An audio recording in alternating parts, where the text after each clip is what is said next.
यह कहानी चंद्रिका की है, जो कुछ इस प्रकार है। विराज एक सीधा साधा लड़का, जिससे कभी एक लड़की ने शादी से पहले रिश्ता तोड़ दिया था। विराज अपने दोस्तों के साथ घूमते हुए नरसापुर गांव पहुंचता है। वहां एक पुराना खंडहर नुमा महल है और लोग कहते हैं यहाँ कभी 10 साल पहले एक शादी हुई थी। दूल्हा नहीं लौटा, बारात भी नहीं। रात को विराज अकेला टहलता है, तभी उसे दिखती है चंद्रिका। सफ़ेद लहंगे में, लंबे बाल, पैरों में पायल की धीमी धीमी आवाज़। तुम यहाँ नए हो? वो मुस्कुराती है। विराज मोहित हो जाता है। वो हर रात चंद्रिका से मिलने लगता है, उसके साथ बैठता है, बात करता है। एक रात चंद्रिका ने उसका हाथ थामा और बोली, क्या तुम मेरी बारात में चलोगे? विराज, मैंने बहुत साल इंतज़ार किया है। इस बार मुझे दूल्हा चाहिए जो कभी ना छोड़े। विराज बोला, हाँ मैं चलूँगा। गांव में चुपचाप बारात निकलती है, मगर जैसे ही बारात उस महल के पास पहुंचती है, अचानक आसमान लाल हो जाता है। हवा ठंडी और भारी, पायलें बजने लगती हैं, मगर कोई दिखता नहीं। सभी बाराती धीरे धीरे गायब होने लगते हैं। विराज घबराकर चंद्रिका को खोजता है। वो मंडप में खड़ी है, खून से सना हुआ जोड़ा पहने हुए। चंद्रिका बोली, 10 साल पहले मुझे मंडप में ही मार डाला गया था। मुझे मेरे अपने दूल्हे ने मारा, जो किसी और से प्यार करता था। अब हर 10 साल में मैं बारात बुलाती हूँ। एक नया दूल्हा, नई बारात, नई मौत। विराज कांपता है। तो अब मेरी बारी है। चंद्रिका उसकी आंखों में देखती है, नहीं, क्योंकि इस बार मुझे प्यार हुआ है। विराज की आंखें बंद होती हैं। सुबह गांव वाले दौड़ते हैं। विराज की आंखें बंद होती हैं। महल से शोर आया था। मंडप में पड़ा है चंद्रिका का जोड़ा, विराज का सेहरा और 9 बारातियों की लाशें। लेकिन एक नई कब्र खुदी हुई है, जिस पर लिखा है, विराज और चंद्रिका एक साथ हमेशा के लिए। विराज और चंद्रिका की अधूरी मोहब्बत ने जन्म लिया मौत के मंडप में। 9 बाराती मारे गए, मगर विराज और चंद्रिका की आत्माएं साथ रहीं। अब 1 साल बीत चुका है। गांव में फिर कोई शादी नहीं हुई। लोग कहते हैं विराज अब भी हर पूनम की रात महल में दिखता है, लेकिन वो अकेला नहीं होता। शहर से आई एक लड़की, जिसका नाम अवनी था, जिसकी शादी गांव के एक लड़के के साथ तय हुई। शादी की जगह नरसापुर का महल चुना। गांव वालों ने मना किया, वो जगह ठीक नहीं है, लेकिन अवनी जिद्दी थी। उससे वहाँ खिंचाव महसूस होता है, जैसे कोई उसे बुला रहा है। शादी की रात अवनी तैयार होती है। लाल जोड़ा, आँखों में काजल, कानों में झुमके।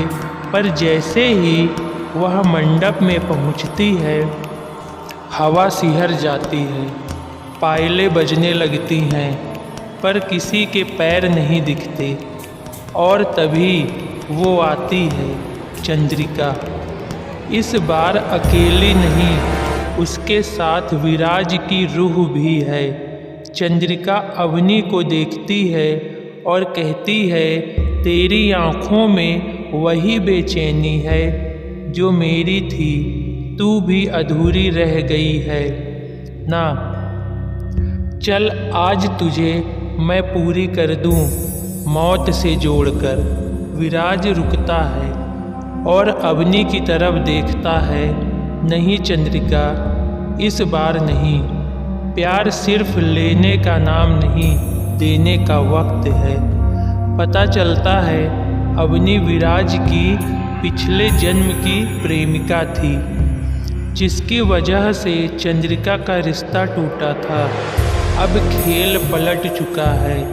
दो मोहब्बतें, एक मंडप और एक दुल्हन की रूह। चंद्रिका अवनी को जलाने वाली होती है, मगर विराज खुद को बीच में फेंक देता है। विराज और अवनी मिलकर चंद्रिका की रूह को आग में जला देते हैं। महल अब खामोश था, मगर दीवारें कह रही थी, मैं लौटूंगी अगली बार एक बच्ची बनकर। 10 साल बीत गए। नरसापुर अब मॉडर्न हो चुका है। महल को स्कूल बना दिया गया, चंद्रिका पब्लिक स्कूल। हाँ, वही चंद्रिका जिसकी आत्मा ने गांव को कभी दहशत में रखा था।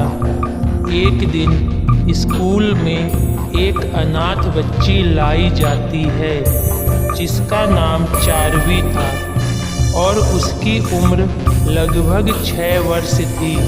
मासूम चेहरा, शांत स्वभाव, लेकिन आँखों में गहराई जो उम्र से बड़ी है।